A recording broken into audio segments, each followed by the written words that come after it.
Bonjour, j'espère que vous allez bien.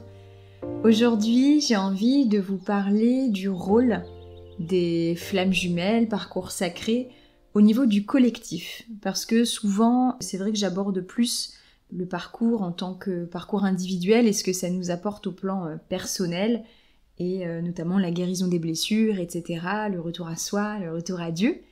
Et je pense que c'est important aussi de prendre conscience du fait que ces parcours-là, ils ont des impacts évidemment au niveau personnel, mais aussi au niveau du collectif. Comme toute incarnation, de toute façon, on est des êtres multidimensionnels et du coup, tout ce qu'on accomplit dans notre vie, ça a des impacts à différents niveaux. Dans cet épisode, j'ai envie d'aborder la notion de féminin sacré, de masculin divin et aussi de sexualité sacrée. Parce que j'ai déjà vu des personnes en parler et je suis actuellement en train de faire une lecture qui m'ouvre plein de portes à l'intérieur de moi. Si jamais vous avez envie de vous y plonger, je vous le recommande chaleureusement. Je suis en cours de lecture, je ne l'ai pas terminé, mais c'est le manuscrit de Marie-Madeleine. Je crois que le sous-titre, si je me trompe pas, c'est La magie sexuelle d'Isis et les alchimies d'Horus. Et je trouve que ce livre qui décrit, donc c'est vraiment une canalisation de Marie-Madeleine, qui était donc la flamme jumelle de Yeshua, Jésus, qui explique de manière très claire et limpide le rôle du féminin et le rôle de la sexualité sacrée.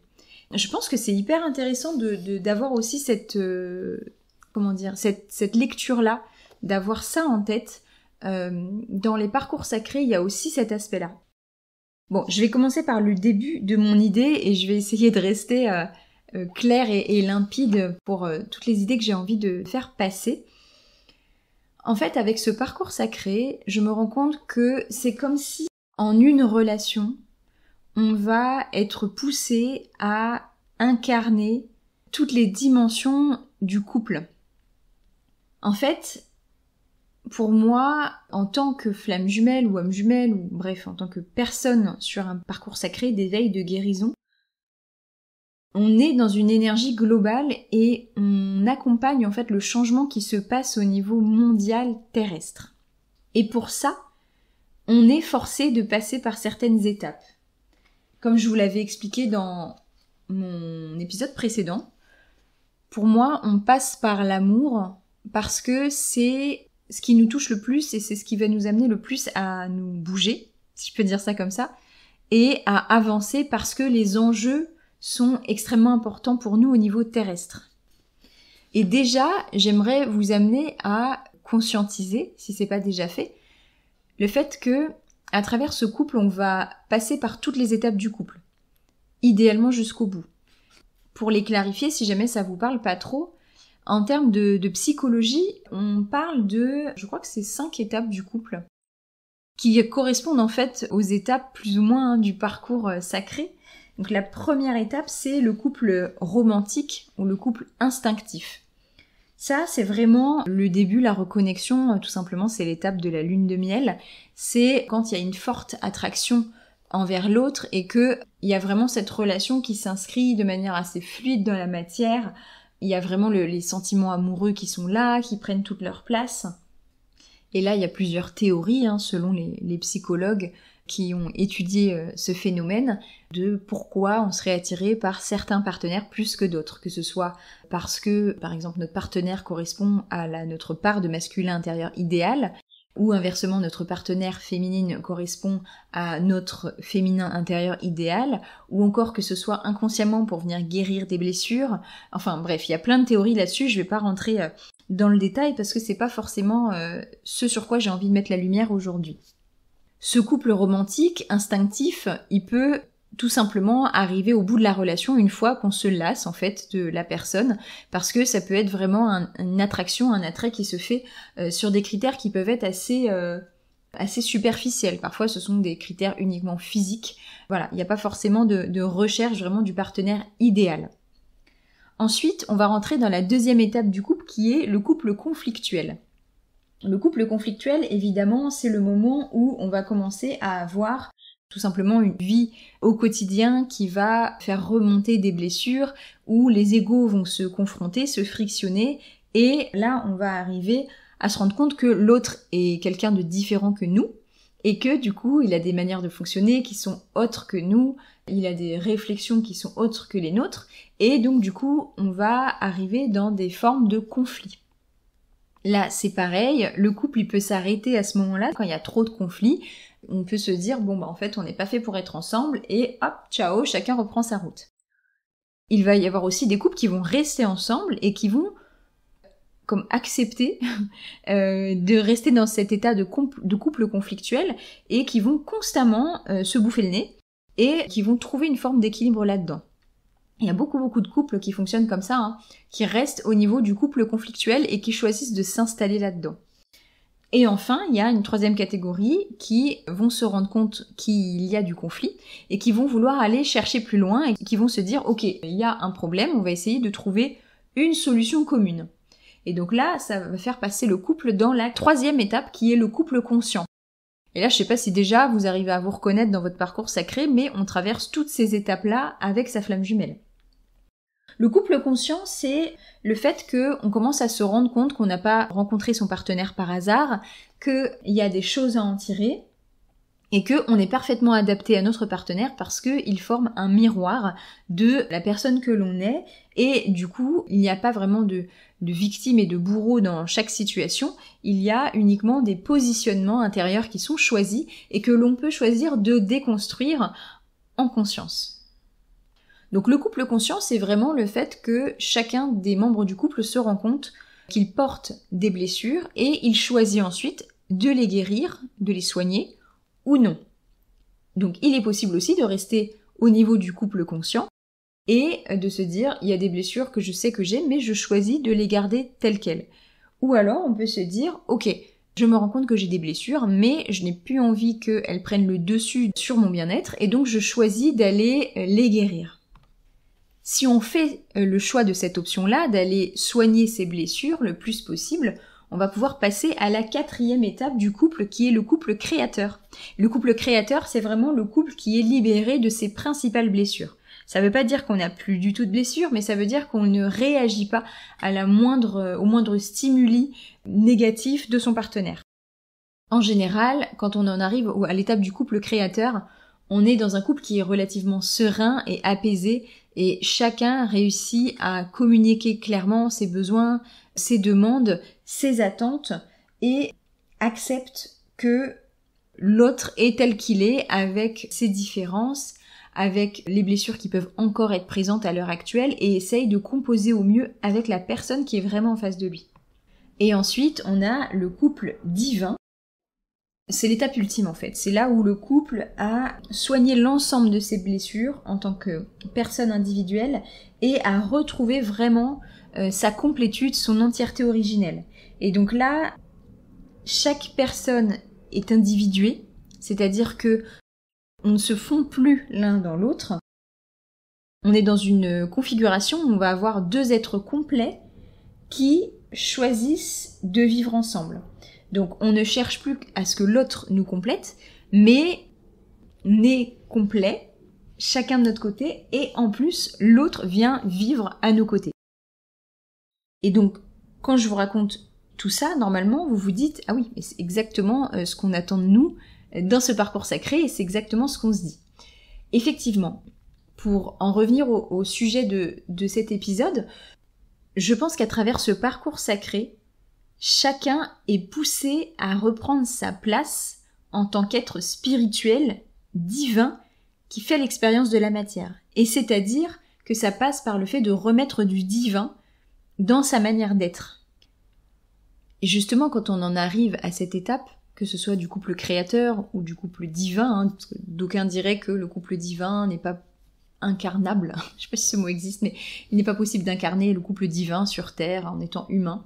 Moi je pense qu'il y a de limites que notre imagination. En fait, quand on en arrive à cette étape ultime du couple, chacun a retrouvé sa juste place. La polarité féminine a retrouvé sa dimension de féminin sacré, et la polarité masculine a retrouvé sa dimension de masculin divin.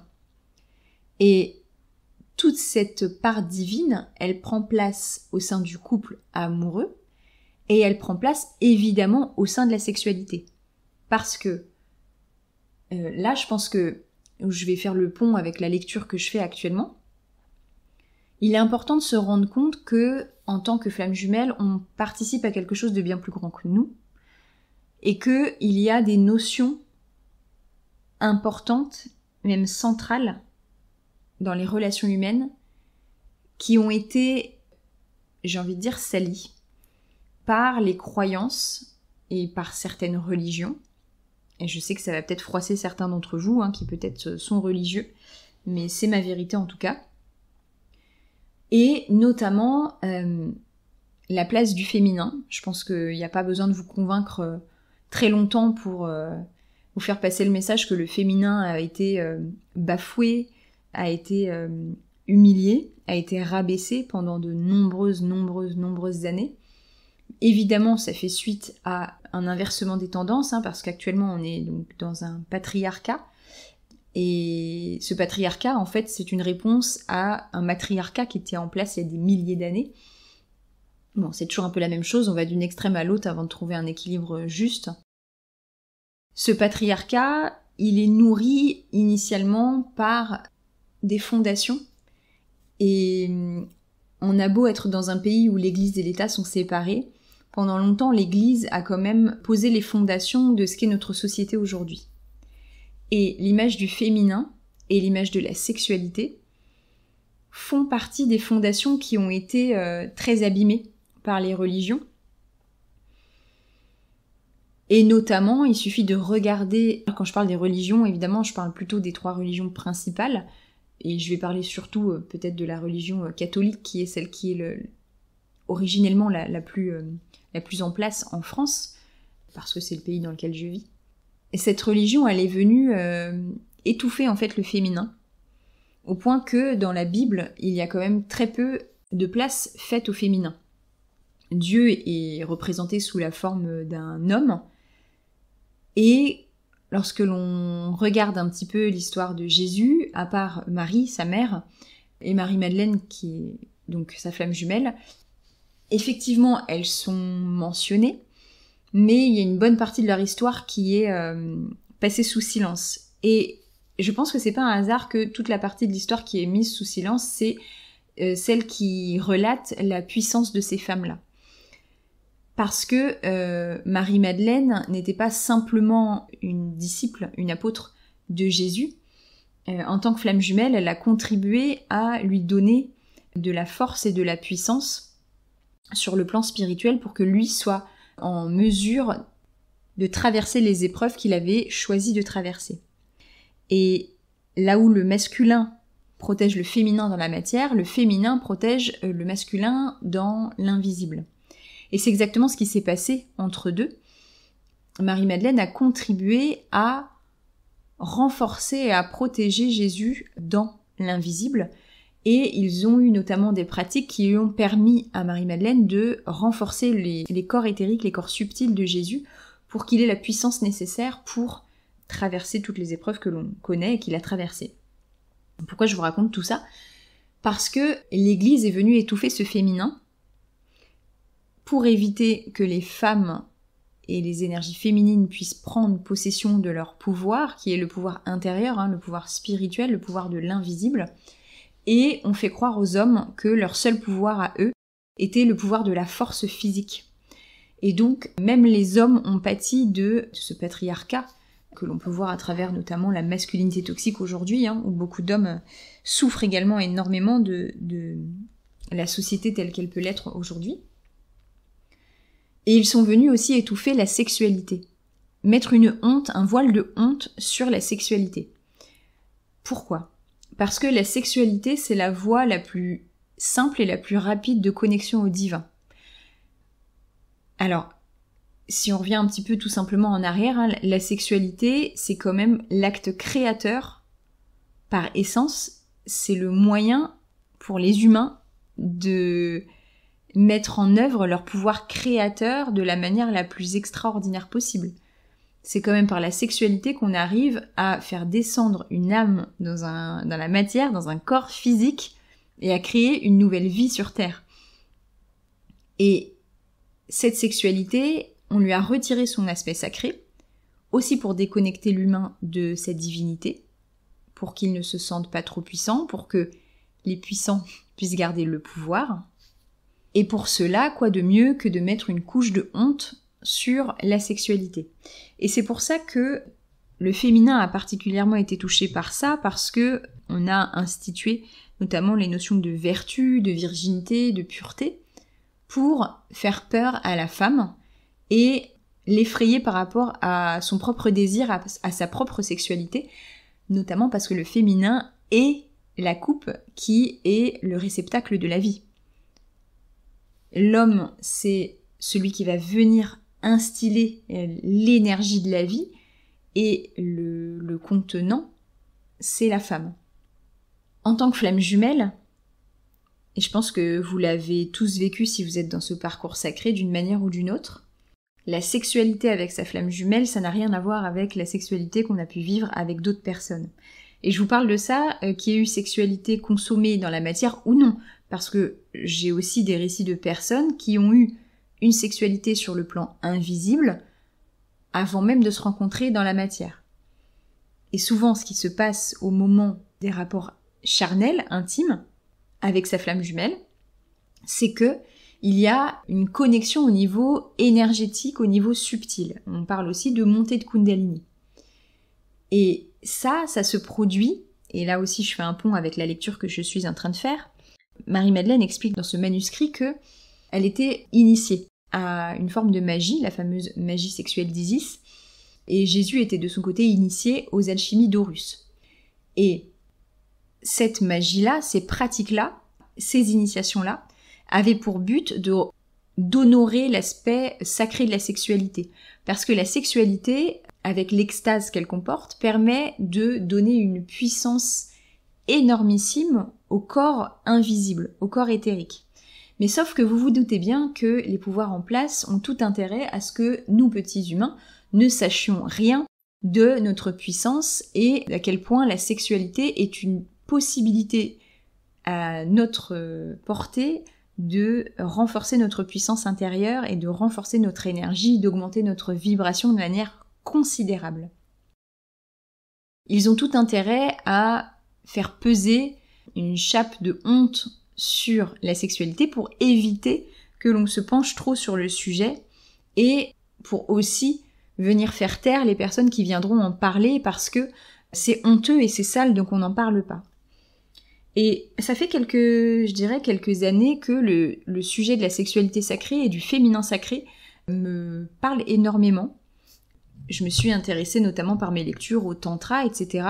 Et là, je crois qu'avec cette lecture que je suis en train de faire actuellement, les choses se mettent en place. Et je m'interrogeais justement sur cet intérêt, sur pourquoi j'avais l'impression vraiment qu'il fallait que je me renseigne sur ce sujet. Et je pense que c'est parce que sur ce parcours sacré, on vient justement redonner une place sacrée au masculin divin, au féminin sacré et à la sexualité sacrée. Et quand vous vous rendez compte consciemment du caractère sacré de chacune de nos polarités et de cet acte divin qui permet de créer et de monter en énergie et en vibration, ça vous donne un pouvoir extrêmement important, mais pas un pouvoir dans le sens pour pouvoir manipuler, mais un pouvoir intérieur. Ça vous reconnecte à votre force intérieure. Et justement, je vais en revenir juste à la sexualité des flammes jumelles. Ce qui se passe, et que raconte Marie-Madeleine justement dans ses écrits, c'est que cette montée de Kundalini, on peut souvent s'interroger et se dire c'est intéressant parce que effectivement il n'y a qu'avec mon autre que ça s'est produit, que ce soit des montées d'énergie, des sensations de chaleur, ou vraiment une conscientisation de cette montée de Kundalini. On peut s'interroger sur le pourquoi elle ne se passe que avec notre autre, sachant qu'au final on est tous des êtres divins. Ça tient au fait, je pense, et c'est ce que je pense avoir compris, peut-être que je changerai d'avis plus tard, mais Marie-Madeleine raconte que, effectivement, le féminin, donc c'est celui qui accueille le masculin dans son corps, physiquement, et que donc, pour que la montée de Kundalini et d'énergie se fasse, et qu'au moment de l'acte, il y ait vraiment ce partage d'énergie mutuelle, il faut que la femme se sente suffisamment aimée respecté, accueilli, adoré. Et avec notre autre, je pense que c'est la seule personne avec qui ça se passe de manière spontanée et naturelle. Parce qu'on a cet amour qu'on porte en nous depuis l'éternité pour notre autre, et qu'on n'a pas besoin d'apprendre à aimer notre autre. On se rappelle qu'on l'aime, on se souvient, mais il y a des personnes qui se disent immédiatement je t'aime parce que elles reconnaissent tout simplement que leur autre, c'est une âme, une personne qu'elles aiment instantanément. Et du coup, cet amour, il est tellement présent depuis longtemps que il y a au niveau du féminin, je pense, un ressenti assez clair du fait que l'autre nous aime sincèrement, nous respecte, nous voit pour ce qu'on est, et donc que ça ouvre la porte à cette possibilité de créer justement cette alchimie sexuelle. Parce que là, on parle vraiment d'alchimie. En fait, il faut comprendre qu'en tant que flamme jumelle, oui, on est des humains incarnés, on vient guérir nos blessures, on a envie peut-être de vivre une relation amoureuse ou autre avec son autre, mais comme je vous l'ai dit, on est des êtres multidimensionnels, et donc on est aussi des couples qui sont venus remettre du sacré sur Terre. Pour moi, au niveau du collectif, on a vraiment ce rôle à la fois d'incarner l'amour inconditionnel, donc d'être comme des piliers de lumière qui répandent cet amour inconditionnel et qui permettent aussi de montrer à d'autres personnes que il est possible d'incarner cet amour inconditionnel. Et vous savez, comme les humains, on fonctionne par mimétisme, on s'autorise à faire les choses quand on a vu quelqu'un d'autre qui le faisait et que ça paraissait cool, sympa, agréable. Et on est aussi venu remettre du sacré dans la vie, parce que la vie terrestre, elle est sacrée, et que nous, on est des êtres sacrés. Et on est arrivé très loin dans cette société de consommation aujourd'hui, parce que on en est à consommer des personnes. Je vais pas citer des applis de rencontres, mais que ce soit l'utilisation des corps des femmes, des hommes, des rapports qu'on a entre nous.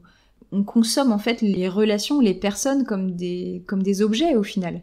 Et je pense qu'il est temps de reprendre sa place de sujet, dans le sens où on n'est pas objet, on est sujet, on est des personnes, et en plus on est tous des petits bouts de Dieu. Vraiment prendre conscience qu'on est tous des petits bouts de Dieu, et des petits bouts de Dieu qui se rencontrent, mais ça crée une relation sacrée. Et ça ouvre la porte en tout cas à la possibilité d'une relation sacrée. Et pour moi, cette sexualité au niveau des flammes jumelles, elle permet de renouer avec le caractère sacré, parce que au moment de la connexion physique, alors c'est pas systématique à chaque rapport, mais il y a souvent un moment où il va y avoir cette reconnexion, où il va y avoir une connexion des corps subtils. Et donc, si vous souhaitez, le mot qui me vient, c'est peut-être pas, il est pas juste, mais exploiter tout le potentiel divin justement de la sexualité, je vous invite fortement à vous intéresser à tout ça, que ce soit les pratiques tantriques, que ce soit peut-être les magies égyptiennes dont je vous parlais. On parle de magie, alors attention, parce que moi la magie, je fais très attention.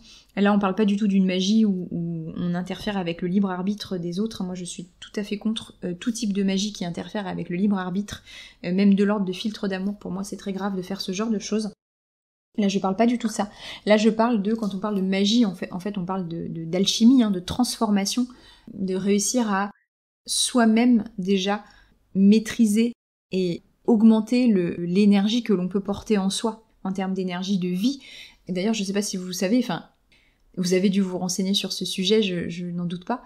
Et la Kundalini, c'est une énergie sexuelle et c'est aussi l'énergie de vie, évidemment. Je le dis, mais parce que ça paraît évident, mais je sais que parfois, on a quand même la culture judéo-chrétienne qui nous inculque depuis des millénaires que le sexe, c'est mal, c'est sale. La sexualité, c'est la vie. C'est vraiment l'énergie sexuelle, c'est l'énergie de vie, c'est celle qui permet de donner la vie. Comprendre et maîtriser son énergie sexuelle, c'est extrêmement important. Et les grands guérisseurs, les personnes qui ont de l'énergie de guérison en eux, ont aussi une énergie sexuelle très développée. Parce que ça va ensemble. En fait, l'énergie de guérison se connecte aussi à l'énergie sexuelle parce que c'est l'énergie de vie qui passe. En fait, le guérisseur ne va pas vous soigner, mais il va vous reconnecter à une réalité de la vie où vous avez la possibilité de guérir. Donc il vous reconnecte à une matrice de vie intacte à laquelle il vous propose de vous reconnecter.